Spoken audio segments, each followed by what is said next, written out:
Hey, everybody. Welcome to Therapist Uncensored.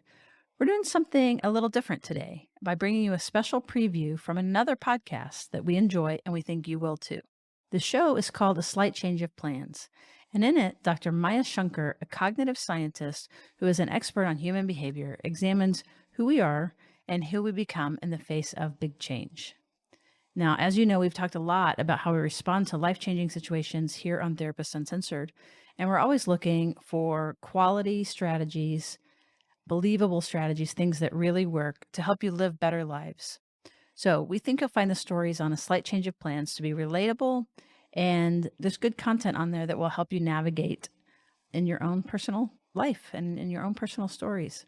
In this preview, Maya sits down with best-selling author Daniel Pink to talk about a feeling so many of us have experienced, and that is regret. Dan believes that negative emotions, the ones we try to bury deep down and pretend don't exist, can actually be a force for good in our lives. He thinks we can take the feeling of regret and reframe it as an instructive emotion. Dan speaks to not only how he came to realize that regret was a valuable emotion, but the two complex mental abilities we have as humans that allow us to feel regret in the first place. We hope you enjoy Maya and Dan's conversation as much as we have. You can hear the full episode and more from A Slight Change of Plans wherever you get your podcasts.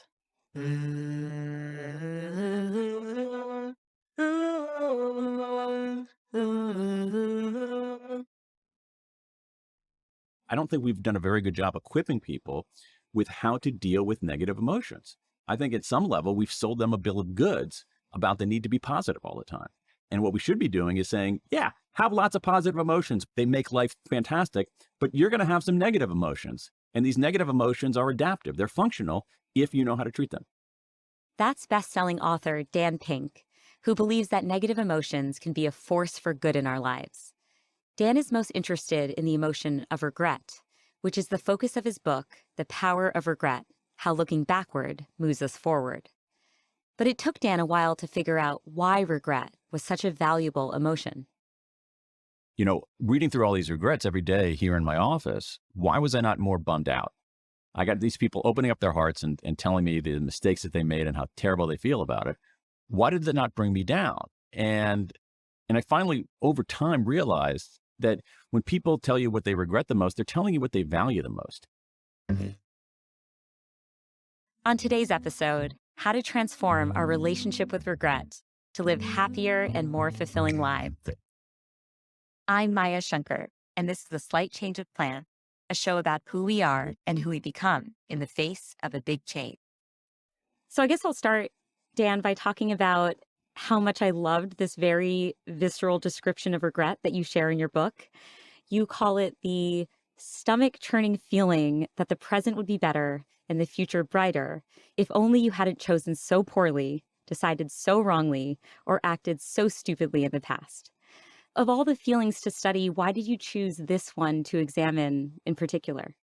Because my stomach was churning, because I had that emotion and I wasn't sure what to do about it. And at some level, I was at a point in my life where, to my surprise, I had mileage on me. I had a room to look back. And like many people who look backward, I look backward and I see, oh, if only I had been kinder, if only I had taken more risks, if only I had worked harder, if only I had done that rather than that. And my stomach was churning in a way that made me want to talk about it. And when I very tenderly began mentioning it to other people, I discovered that everybody wanted to talk about regret and that our perception of this emotion and what it meant to people was very different from how it lived in people's hearts and heads.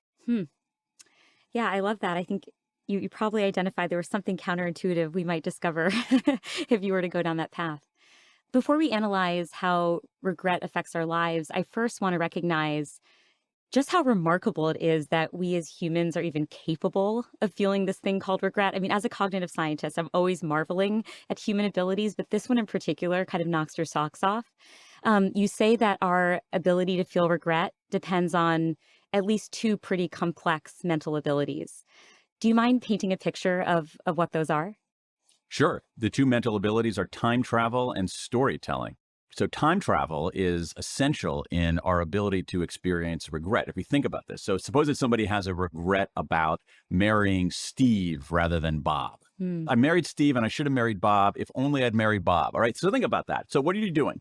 You're getting into a time machine and you're traveling back in time to when you first got to know Steve and Bob. Now that itself is pretty amazing that we can travel through time in our heads. That's amazing in itself. But wait, there's more, because what we do is we go back and imagine what happened, but then rewrite the story, essentially negate what really happened, overwrite it with our own tale. Hey, I'm going to marry Bob. That's amazing too. But wait, there's more, because then we get back in our time machine and come back to the present. And suddenly the present looks entirely different because we've reconfigured the past. And so that's an incredible cognitive ability, this ability of counterfactual thinking. Counterfactual thinking is when we imagine a situation that runs counter to the actual facts. So counterfactual thinking can be, it rained yesterday. If only it were sunny yesterday. That's counterfactual thinking. How would my life be different if it was sunny yesterday? It's one reason why, I mean, as a cognitive scientist, you know that little kids can't do this. Their brains are not fully developed enough to do this kind of processing. So I'd love to dig into the fact that kids can't do this, because it is fascinating from a child development perspective. So this is an experiment done by a couple of developmental psychologists. And what they did is they told kids a story about two boys. One was named Bob and one was named David.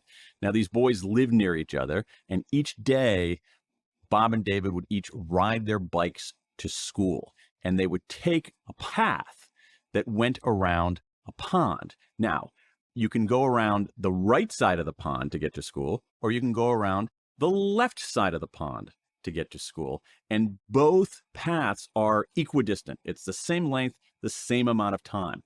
But every day, Bob goes around the right side of the pond and David goes around the left side of the pond.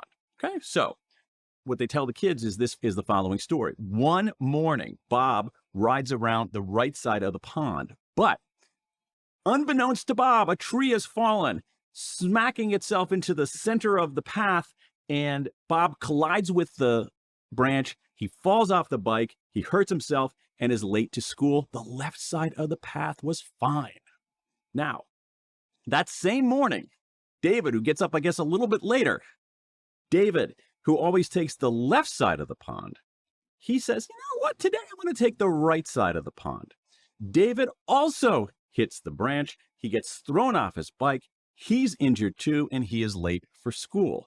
And so the question that these researchers asked these young children is, who would be more upset about riding along the path that went around the right side of the pond? Bob, who does it every day, David, who just did it that one day? Or would they feel the same? So 5-year-olds said, that'd be the same. They'd be totally bummed out because they hit a branch and fell off their bike and were late to school.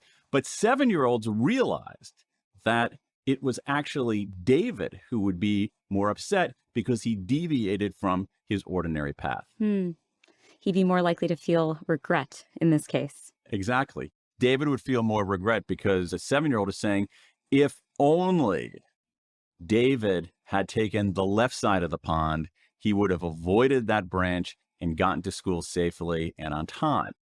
You know, 5-year-olds and 7-year-olds are only 2 years apart, but a lot goes on in that time for these young brains to acquire the strength and the muscularity to perform this kind of mental trapeze act that we're talking about, where you're swinging back and forth between past and present, between reality and imagination. That's a very hard act to perform.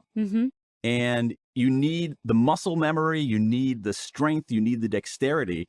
And that happens somewhere probably between the ages of 5 and 7. Yeah, man, it's so funny. I'm literally in this moment, I'm feeling starstruck by our own minds. So pardon me while I just have a moment. It's incredible, though. I'm such a nerd.